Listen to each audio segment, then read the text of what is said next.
Hello! చపాతీలోకైనా అన్నంలోకైనా చాలా కమ్మగా చిన్నపిల్లలు సైతం ఇష్టంగా తినే ఆఫ్ఘనీ ఎగ్ కర్రీ. ఆయిల్ని ప్యాన్లో యాడ్ చేసిన తర్వాత సన్నగా తరుగుకున్న ఆనియన్స్ని కళాయిలో వేసుకొని దోరగా వేయించుకోవాలి. ఎక్కువగా మాత్రం వేయకూడదండి, చాలా దోరగా వేయించుకోవాలి.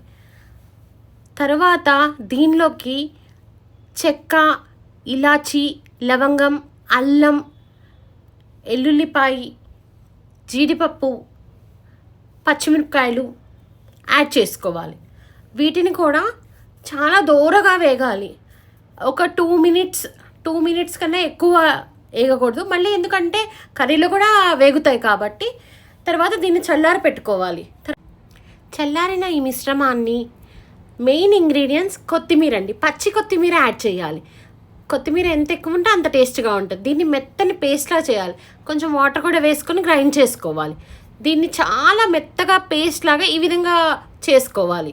నెక్స్ట్ ఇప్పుడు ఉడకబెట్టిన ఎగ్స్ని ఈ విధంగా ఘాట్లు పెట్టుకోవాలండి. తర్వాత మళ్ళీ తర్వాత ప్యాన్లో ఆయిల్ని యాడ్ చేసుకొని కొంచెం సాల్ట్, కొంచెం కారం, దీన్ని ఎక్కువగా వేగనీకండి. లైట్గా వేగిన తర్వాత ఈ ఎగ్స్ని యాడ్ చేసుకోవాలి. ఈ ఎగ్స్ని కూడా చాలా లైట్గా వేయించుకోవాలి. ఎక్కువగా వేగితే దీంట్లోకి మసాలా లోపలికి పట్టదండి, అందుకే చాలా ఎక్కువగా వేగనీయకుండా చాలా తక్కువగా వేగనీయాలి. తర్వాత ఒక బౌల్లోకి వీటిని తీసేసుకోవాలి. తర్వాత ఆ ప్యాన్లోనే ఇంకొంచెం ఆయిల్ యాడ్ చేసేసి ఇందాక మిక్సీ పట్టుకున్న ఆ మిశ్రమాన్ని దీంట్లోకి యాడ్ చేసేసుకోవాలి. దీనిలో నుంచి ఆయిల్ బయటకు వచ్చే వరకు వేయించుకోవాలి. కొంచెం హై ఫ్లేమ్లో అయినా ఏం కాదు, దగ్గర ఉండి చూసుకోవాలి. ఇలా ఆయిల్ బయటకు వచ్చిన తర్వాత కొంచెం బటర్ యాడ్ చేసుకోవాలి. బటర్ యాడ్ చేసుకుంటే ఇంకొంచెం టేస్ట్ కూడా పెరుగుతుంది. తర్వాత పెప్పర్ యాడ్ తర్వాత గరం మసాలా యాడ్ చేయాలి. కొంచెం ఉప్పు, కారం కూడా యాడ్ చేయాలి. పిల్లలు ఎవరైనా ఉంటే కారం కొంచెం తక్కువ యాడ్ చేయాలి. ఫ్రెష్ క్రీమ్ యాడ్ చేయాలి. ఫ్రెష్ క్రీమ్ యాడ్ చేసిన తర్వాత దాంట్లోకి ఒక బౌల్ పెరుగును కూడా యాడ్ చేయాలి. ఫ్రెష్ క్రీమ్ లేని వాళ్ళు పెరిగే కొంచెం ఎక్కువగా యాడ్ చేసేసుకోండి.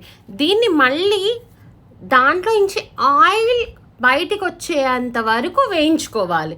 తర్వాత వాటర్ పోసుకోవాలి. వాటర్ పోసిన తర్వాత ఈ ఎగ్స్ని దాంట్లో వేయాలి. ఈ ఎగ్స్ని దాంట్లో వేసిన తర్వాత కాసేపు దానికి రెస్ట్ ఇచ్చేయాలి. మూత పెట్టేసి సిమ్లో పెట్టేసేయాలి. ఒక 10 మినిట్స్ తర్వాత తీసి మళ్ళీ ఒకసారి కలుపుకుని ఇలా తిన్నా బాగుంటుంది. కాదు మాకు ఇంకొంచెం గ్రేవీగా కావాలి కర్రీ అంటే దాంట్లో కొంచెం వాటర్ యాడ్ చేసుకోవాలి. వాటర్ యాడ్ చేసుకున్న తర్వాత దాన్ని ఒక 5 మినిట్స్ కొంచెం లైట్గా కుక్ చేసుకోవాలి. ఇది చాలా ఇష్టంగా తింటారు పిల్లలు కూడా. తర్వాత దాంట్లో కొంచెం అడిషనల్గా కొత్తిమీర కూడా యాడ్ చేసేసుకోండి. కొత్తిమీర యాడ్ చేసుకుంటే చాలా బాగుంటుంది.